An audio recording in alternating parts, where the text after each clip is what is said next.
পিতামাতা বাচ্চাদের যে কোনো ধরনের অভিশাপ দিলেই কি তা কবুল হয়ে যায়, নাকি সন্তান সে অভিশাপের উপযুক্ত কি না তা বিবেচনা করা হয়?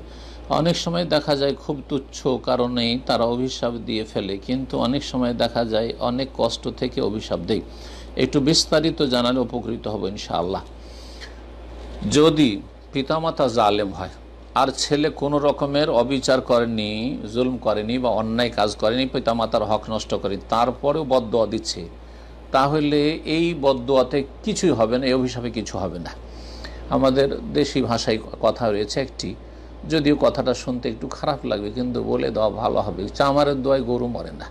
তো যারা জালেম তাদের চাইতে চামার তো খারাপ না। চামার যদি কাফের হয় তাহলে সে খারাপ, কিন্তু চামারে যদি কাজ করে আর নামাজি হয়, একজন মুসলিম, হ্যাঁ তৌহিদবাদী হয়, তো সেই ব্যক্তি জালেম চাইতে ভালো। তো চামারের দুয়াই যেমন গরু মরে না, ঠিক তেমনই জালেমের দুয়াই অভিশাপে ছেলে মেয়েদের কিছু হয় না। জি হ্যাঁ, যে কোনো জালেম, এই যে সহি আকীদার আলেমদেরকে জালেম, গোমরা, খারেজি, চরমপন্থী, বিদআতপন্থী, মাজারপন্থী, এই ইখওয়ানি এরা যে গালাগালি করছে, জামাতি এরা যে গালাগালি করেছে, চামারের দোয়াতে গরু মরবে না, কিছু হবে না, আলহামদুলিল্লাহ। জি হ্যাঁ, চামারের দোয়াই কিছু হবে না। আল্লাহ যেন তাদের অনিষ্ট থেকে প্রত্যেক ভালো মানুষকে, দিনের দায়ীদেরকে, আলেম ওলামাদেরকে, কোরআন সুন্নাহর খাদেমদেরকে এবং কোরআন সুন্নাহর অনুসারী ভাই বোনদেরকে যে যেখানে আছেন আল্লাহ হেফাজত করেন।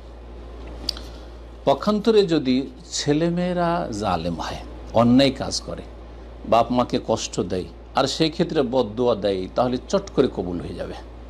রাসূলুল্লাহ সাল্লাল্লাহু আলাইহি ওয়াসাল্লাম এই মর্মে হাদিস রয়েছে যে পিতামাতার দোয়া, তিন শ্রেণীর মানুষের দোয়া এবং আল্লাহর মাঝে কোনো অর্থ কবুল হয়ে যায়, লা তুরাদ্দু, খণ্ডন হয় না। তার একটি হচ্ছে দাওয়াতুল ওয়ালিদি, পিতামাতার দোয়া, লিওয়ালিদিহি, ভালো দোয়া করলে অথবা বদদোয়া করলে। এই জন্য রাসূলুল্লাহ সাল্লাল্লাহু আলাইহি ওয়াসাল্লাম থেকে আরেকটি হাদিস রয়েছে, যে হাদিস বলেছে লা তাদু আলা আনফুসিকুম, তোমরা নিজেদেরকে, সহিহ মুসলিমের হাদিস, তোমরা নিজেদেরকে বদদোয়া দিও না, নিজের উপর অভিশাপ দিও না। ওয়ালা তাদু আলা আউলাদিকুম, তোমাদের ছেলে মেয়েদেরকে বদদোয়া দিও না। ওয়ালা তাদু আলা খাদামিকুম, তোমাদের অধীনস্থ চাকরানিরা রয়েছে, কাজের ছেলে মেয়ে রয়েছে, তাদেরকে অভিশাপ দিও না, তাদেরকে বদদোয়া দিও না। ছেলে মেয়েদেরকে বদদোয়া দিয়ে বা যে কোনো ব্যক্তিকে বদদোয়া দিয়ে আবেগী হয়ে অনেক সময় নিজে আক্ষেপ করতে হয়, ক্ষতিগ্রস্ত হয়ে গেলে পরে আক্ষেপ হয়। ছেলে মেয়েদের প্রতি মায়া আছে, রাগের বশবর্তী হয়ে তখন করে দিলেন এই কাজটি, কিন্তু পরে আপনি সারা জীবন কষ্ট পেতে থাকবেন, মানসিক আযাব পীড়ায় আপনি ভুগবেন, আপনার এই আবেগী হয়ে যাওয়ার কারণে এবং আপনার এই অজ্ঞতার কারণে। আল্লাহ রাব্বুল আলামিন যেন পিতা মাতাকেও হেদায়েতের ওপর রাখেন এবং তাদেরও বাড়াবাড়ি থেকে বাঁচান, এবং ছেলে মেয়েদেরকে আল্লাহ তৌফিক দান করে তাদের মাতা পিতার যথাযথ হক আদায় করান।